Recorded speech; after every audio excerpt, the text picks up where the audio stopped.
Welcome. I'm Charles Epstein, the host of the X Factor podcast. Today, I'm joined by Jonathan Duarte, the founder and CEO of GoHire, the leading provider of apply-by-text solutions that helps companies hire high-volume, mobile-first frontline workers. For the past 26 years, Jonathan has been building recruitment and HR technology focused on candidate acquisition, engagement, and recruitment marketing. He joins me today from San Francisco. Hey, Jonathan. Hey, how are you, Charles? Great to be on. Yeah, and I've been wanting to get you on, so I do appreciate it. Appreciate Yeah, your taking the time. As we were talking in the lead up to this, you mentioned that a couple of months you're going to be headed to Nepal to ascend at least to base camp, and yeah. that's going to be another entire conversation. I do not want to go down that rabbit hole. You and I are going to have to take this offline and talk about that. But I will have a what is it? A Space Link connector, so I can work while I'm at While base you're at camp. base camp, you've got to be kidding me. It's just welcome to being an AI CEO, right? Yeah. This is Jonathan Duarte about the diversity. I'm not going to top, man. I don't need to lose my body's fingers, parts, and stuff like that. No. I don't think that's the place you want to do it Yeah, because it's going to wind up staying there for all eternity or until such time as Everest melts. In any event, again, I really do appreciate. Jonathan, I was looking over your LinkedIn page and I see that you studied history at UCLA. So what I need to ask you is, how do you go from that to this? Is there any relationship between studying history and what you do now? yeah. This is a great. It's an interesting question because I studied U.S. economic and turn of the century history. That was kind of my focus, which was all about Taylorism. And Taylorism Ah, is what is called the science of management, or I think it's management science. But yes. ideally, what it was Taylor studied human processes from sewing, from um, he would go into a factory and help someone understand how they can optimize the workflow process that they were doing. This is back in the 1800s. So Henry Ford is known, of course, for building the automation and the production line, but he built that through Taylorism, which was the process of understanding, workforce automation or just process automation. So that's what I actually studied in college, was these, everything from Edison, whatnot, uh, all towards, and I only realized this 3 weeks ago when they had the Oscars, because sitting next to John Lithgow was his wife, Mrs. Yeager, and Mrs. Yeager was my professor who taught me Taylorism at UCLA. Oh, wow. And I'm like, you've got to be kidding me. I didn't even think about everything I've been doing for the last basically 30 years of my career has been preempted about this hypothesis of how do we optimize, in this case, recruiting using the technology. I literally, when I first created GoHire or Go Jobs, one of the first job boards in '96, my hypothesis was there's got to be a better way to use this technology, i.e., the web at this point, to get qualified candidates talking to hiring managers in real time. 28 years later, 3 different companies I built, I think I finally figured it out. Which leads me to the next question. But by the way, when I ask you that question, because it's so interesting, so many people I speak with have these circuitous career paths. Very few people said, when I went to college, I wanted to do this, and the trajectory was kind of predictable. Very few people, or at least a lot of people I speak to, have these. So I was asking you because it didn't, but it makes perfect sense. Yep. And Yeah, really. I was lucky. I mean, everyone's fortunate. If you look back, you had things that you did that, like, my parents were not happy about me making a couple of choices, but one of which was I was super lucky that was I became the financial analyst at the Aspen Skiing Company in Aspen, Colorado, 2 years, well, I guess a year after I graduated from UCLA. And that gave me the opportunity to learn a $90 million company and their budgets and their systems. And they owned hotels, they owned ski schools. They own mountains, right? So, or a ski hill. So I got to learn those businesses from the finance angle. Within 2 years after that, I was one of the youngest business process consultants implementing what we call ERP or enterprise resource planning solutions for Gateway 2000 at the time, Gateway, the old cowbox company. And I learned sales automation, inventory control, process manufacturing. I learned all those things. So by the time I was 23 or 24, I was consulting to companies like Dole Food, Chevron, doing this globally. And I was doing everything I learned, which was how do we automate these systems and do it with computers. So then in 96, I started building GoJobs, built what a lot of people call now like programmatic job advertising, where you post, your jobs get distributed to multiple job boards. I built the first large distribution model that's still being used today, and it was actually the backbone of Appcast back in 1996. Huh. Wow. Yeah, Which brings us to GoHire. yeah. So in GoHire, really, we started in. It was really interesting in 2016 when all this, the quote unquote word chatbot stuff was just kicking off. I built a chatbot with a friend of mine. We put it on Messenger and posted about it on Thanksgiving weekend and just on Facebook. That chatbot called Gobi went viral to 103 countries in 30 days from 3 Facebook posts. And it was just a hypothesis, like would people use a chatbot to find a job? And the answer is yes. And it went viral to 103 countries in 30 days. So we figured out, okay, this interface works. People are willing to use this system. And then we just started building. Okay, what else can we automate? Like, what are other ways that we can use this conversational nature to help candidates find better jobs? Again, this is 2016. This is pre-GoHire. No, that was when we actually started GoHire in 2016. We started out of a library in Menlo in Mountain View. We put our chat little system that we designed on top of GoJobs, my job board, and said, can we just wanted to see, would people interact with chat on a job board? And job boards won't do that because it was too labor intensive.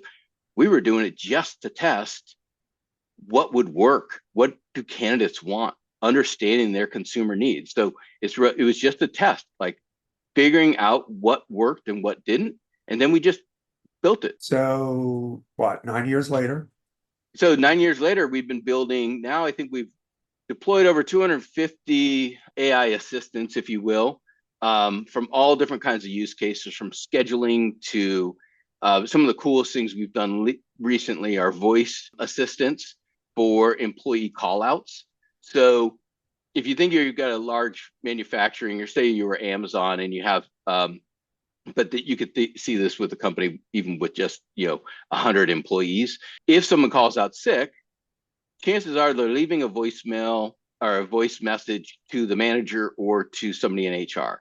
And then that person in HR needs to follow up, tell the manager, there's a cascade of actions that need to be taken. Well, if you have a voice bot answer that call line and say, oh, why are you calling? And they say, I need to call in sick. Then you say, okay, what facility? Okay, what's your first name? What's your last name? We already know their phone number. Are you going to be out for just a little bit? Do I need to reach your manager? Blah, blah, blah. All that information gets directed to HR, who can then send the email data right to the hiring manager, or you can fully integrate it right into the HRIS system so you actually know who the manager is on time. And bam, you just eliminated a whole bunch of work for a whole bunch of people. Looks like the industry has kind of caught up a little bit Yeah. since 2016 when it was this novel concept. You Yeah. refer to GoHire as being a leader in conversational recruiting. What is conversational recruiting? It's really, the alternative, like if we think back to, Web 1.0, which was, hey, oh, we have a really one-dimensional website and you could send an email to someone. And then we got to forms, which was really like Web 2.0, where you could interact and create and input stuff and then get responses back. And then people said like we had like Web, 3, but nothing really ever occurred. I think we're in that model now where it's not just web, but it's multi-channel, that third level of how can you use any kind of channel, voice, web, email, SMS, WhatsApp, to interact with stuff on the back end, which could be your HRIS, your PTO, how many hours do I have? That's where I think we're going. And I think that's the difference of from where we came to this new level of interaction, that it doesn't really matter where the data is on the back end, as long as as long as the system has access to it. I was trying to think, like I had to do some work from as a owner of the company. I was trying to find out, okay, what's happening with what's our accounts receivable, or what's our stuff about our a specific client. Well, right now I had to go into like 3 different databases to get that stuff. Well, I could literally just type a message or even speak into my phone in the future, or speak to my audio and just say, give me the stats like blah, blah, blah about this client, and tell it to go to these certain places and it will get them. And then if I saved that in those instructions, it could do it anytime I wanted to, and I could give it to any employee in my company to do it. Right. I think so. We kind of took a big jump from like Web 1.0. So in recruiting, we see there's the biggest areas that you see AI at the moment are scheduling. And from a conversational standpoint, what we mean by that is you can text in a message like, hey, I'd like to schedule time with a recruiter. You don't really see that use case very often unless the recruiter is sent out. So in our case, what happens is if you have a career website, one of the least or one of the best areas to recruit from someone who is engaged in your company, they're sitting on your career site. Now, they may not apply for a job. And if you send them through a form and try to apply via, the Workday UI is pretty difficult, and some of these other big ERP systems are pretty difficult. But what you can do is you can give them a conversational AI, and I'll just define it in a second, is the ability to ask questions about the company. And it could be on page like 65, buried somewhere deep, about employee benefits or time off or shift availability. That stuff can easily, if someone asked that question, could easily be answered using Gen AI with a simple chat bot. And so what that chat box, if you will, or bot, someone can just type any random question, and if the info has been provided to it, i.e. from the career site already, or maybe through some other onboarding documents or other public information that they would share with somebody who's not in the system, it can respond back. Just like we'd ask ChatGPT about what's the onboarding process or what's the recruiting process of Acme Corp. You can tell somebody on your website. And then if you say, hey, would you like to apply for a position?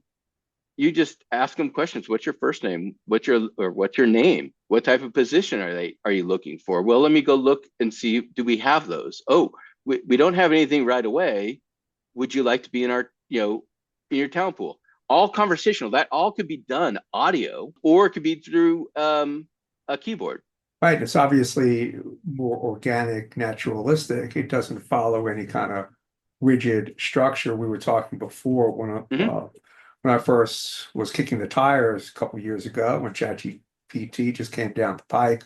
Somebody gave me a good piece of advice, said, just look at it and interact with it as you would with a genius level assistant. That makes a difference, in the way you interact with it, the questions you ask. It's a more organic, iterative conversation, which I suppose kind of is what you're talking about. Yep. And, there are constraints about all that stuff. We have to be careful about hallucinations. And what I mean by hallucination is providing incorrect information. So but that can all be taken care of and run through tests, and everyone wants to break the chatbot anyways, right? So that's like the first thing is when you're building these things is how do you keep the rails, like where are the rails on this thing? Someone could ask a question literally in a chat like, hey, how's the weather? It'd be great, but if the chatbot's smart, then it would say, yeah, the weather here in Cincinnati is fantastic. And I see you're from Illinois. Looks like you guys have a storm coming. But let me get back to the questions just so I can help get your information correct. Are you looking for a role in Cincinnati or boom, boom, boom? It can lead you back into the conversation. So it's like talking to a recruiter, but you're not talking to a recruiter and the person knows that. And, I think that's okay. I think it's still a good conversation that, I think people have become accustomed to that where it's not going to be an automatic, hey, let me speak to somebody. Yeah. And it's not like fill out this field, fill out this field. Oh, Exactly. then fill out all these compliance documents and then upload your resume and then tell us your Hmm. name and all the stuff you've done before. Which Right. coincidentally, when you're dealing with tech support and a human being on the other end, that's how the conversation tends to go, which is why it's so frustrating and takes so long because they have to go through this checklist before they can actually do something and arrive at the real problem. Yeah. So if you Yeah. had this, you can cut right through all of that Yeah. Because I think nonsense. also like what I didn't describe in my background while I was building GoHire, I built the conversational AI platform for the contact centers at Wells Fargo. So a very, in finance, a very secure enterprise network. Very difficult, a lot of compliance things that we had to deal with, lots of data everywhere in a big organization. After we built that, and I was a senior product manager on that, then I started working, and again, I was funneling the money that I was making in these consulting gigs to build GoHire. So I have not raised money for GoHire at this point. I have self-funded the whole thing. And so next I moved to Kaiser Permanente, built their conversational AI in the healthcare space. Again, high compliance, high areas of security. You can't, you know, provide false information. So you have to have logic. Like some of the most complicated things are if you've got this benefits package, but you are working for, say, Amazon versus another company, you might have, there's another logic switch, right? Like I can't answer that question that way unless I know what company you work for or what plan. So that takes second level support. You can't do those things unless you know where those triggers are. But once the agent knows the triggers, they can get the information. It's like you take I like it, look at it this way is that, and where most of this technology is going is currently, it's not replacing the contact center employees at all. But what it's doing is helping the contact center employee know what questions to ask because then they can actually get to the answer faster. That's the first purpose. So when we're building all that, I just learned like in the enterprise side, there are so many variations of a rule, but once you know the rules, then you can get the answer quicker, and then you could actually give the answer in a multi-channel messaging platform. Jonathan, you were at HR West giving a talk about HR navigating evolving challenges and technology. For those who weren't in Oakland, what were the main takeaways and how was the response? Yeah, so we talked a little bit about all different kinds of agents. I was on a great panel with a Khalid from I think it's Better Work, and we talked a lot about the quote unquote AI agents or AI assistants that you're going to start hearing more and more about now.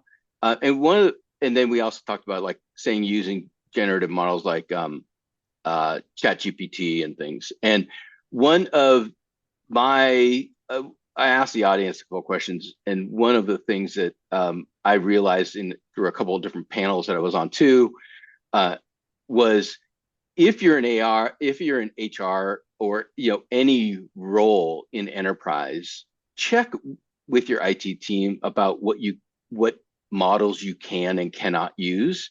Because if you're using a free model, which I highly recommend everyone to do, you can't put proprietary information into a free model because that's training the chatbot or training the model on your info. So you can't take your sales report or employee information and put that into a public model because now everyone has access to it.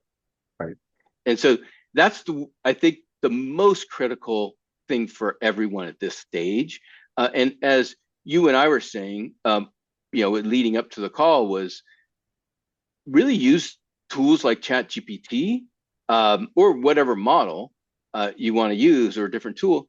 And here's the easiest way to start. And Charles, I want to hear yours too. But the easiest way to start to just understand what it is, go to chatgpt.com, create a free account, and just ask it like, hey, what should I have for dinner? Like, just get curious and see what it can do, because the curiosity is going to hopefully would drive you to engage it more.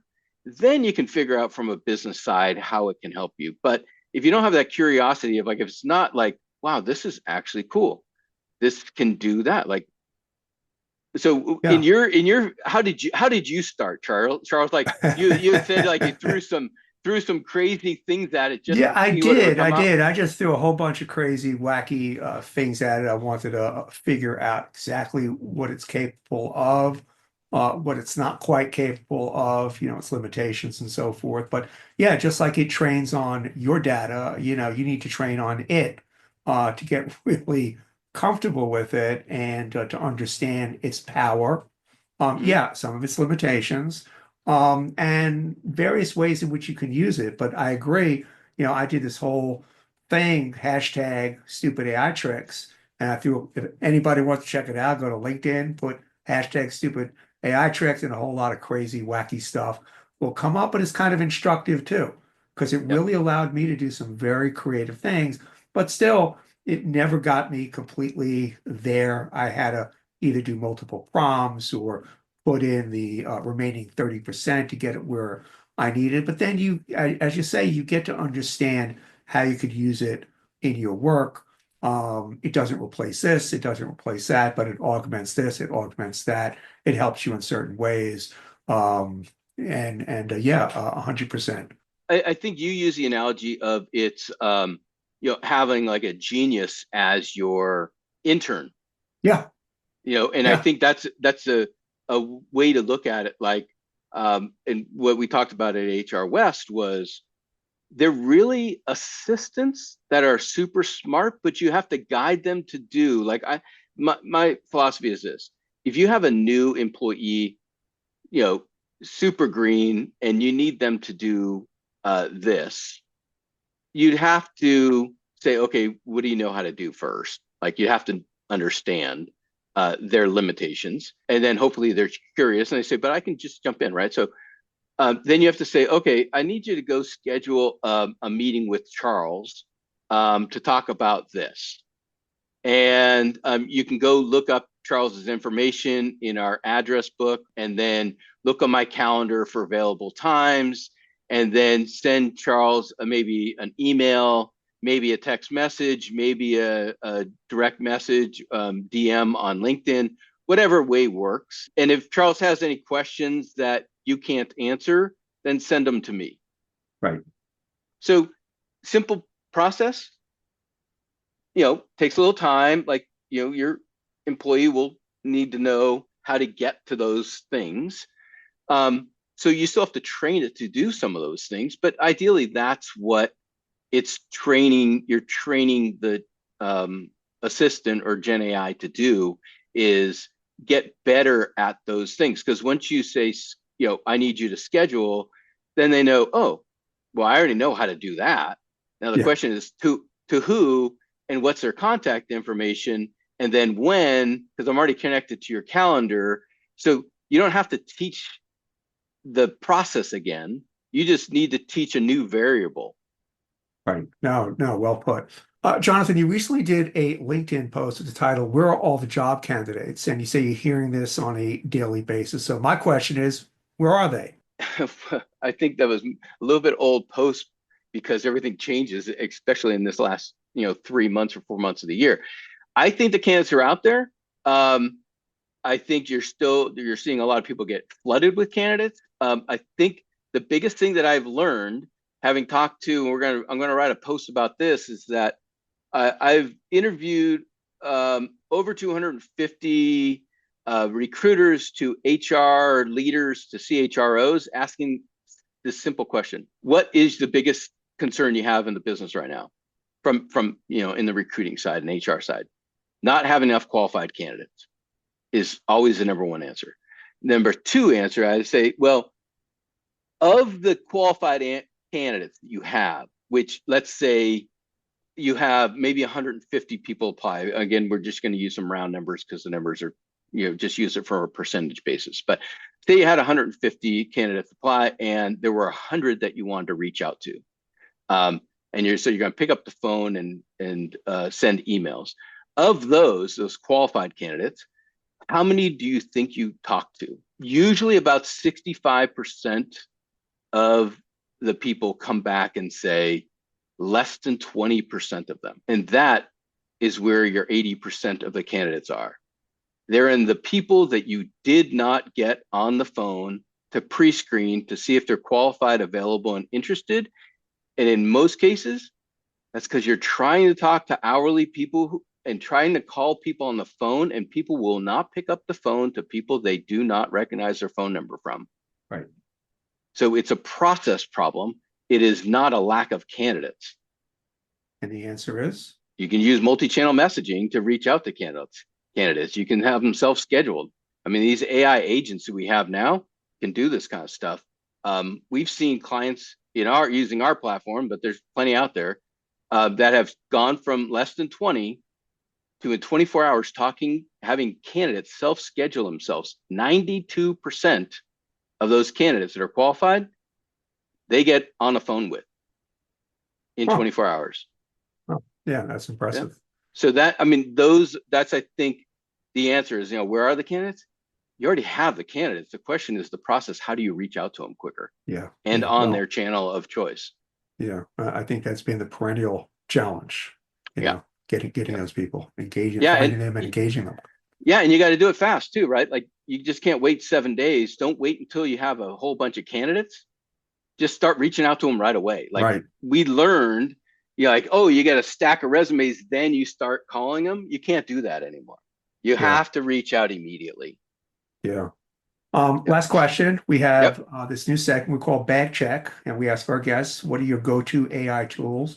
I think before we got on to do this, we were talking about how you had somebody create an image. You were looking to create something very specific, and you thought you need to engage somebody or go to a Shutterstock or something like that, which you didn't want to do. You didn't want to go the stock photo route. So in any case, so what are some of the tools that you or your organization has been using?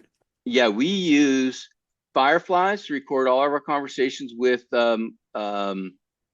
almost everything, actually, even internal conversations. So we have notes because it provides notes, and it'll even put it into our CRM for us, and we record the video. So Fireflies, there's other ones, Otter and other note-taking tools. That's imperative because it gives us the to-dos quickly and from a sales perspective. We use ChatGPT within the team. Some people have free accounts, some people have paid accounts. We also use, for presentations, is a great tool called Napkin, where you can say you just write something out and you have the stats for it, but you just can't make it visually appealing. And it says, like this case, go from 20% of candidates to 92%. You write that paragraph and it will give you graphs that you can then you can cut, paste, put right into your presentation. And then the other one we were talking about with ChatGPT is really just learning its newest capabilities with text on images. And And I think the killer app for me is YouTube, because I watch YouTube videos to learn about how to use this stuff. It's moving so quickly, but it's really, how do you get these tools into HR and recruiting teams in a way that is easy for them? You know what, Jonathan, we made a mistake Yep. today. We blocked out an hour's worth of Yeah. time, and we spent about the first 25 minutes just talking about a whole range of stuff. So I'm gonna have you on again, man. I really do appreciate it. Yeah. Thank you so much, Charles. Thanks, everyone. Today, I spoke with Jonathan Duarte, the founder and CEO of GoHire, the leading provider of apply by text solutions that helps companies hire high volume, mobile first frontline workers. He joined me today from his headquarters in San Francisco. This is Charles Epstein for the AIX Factor podcast. Thanks for listening.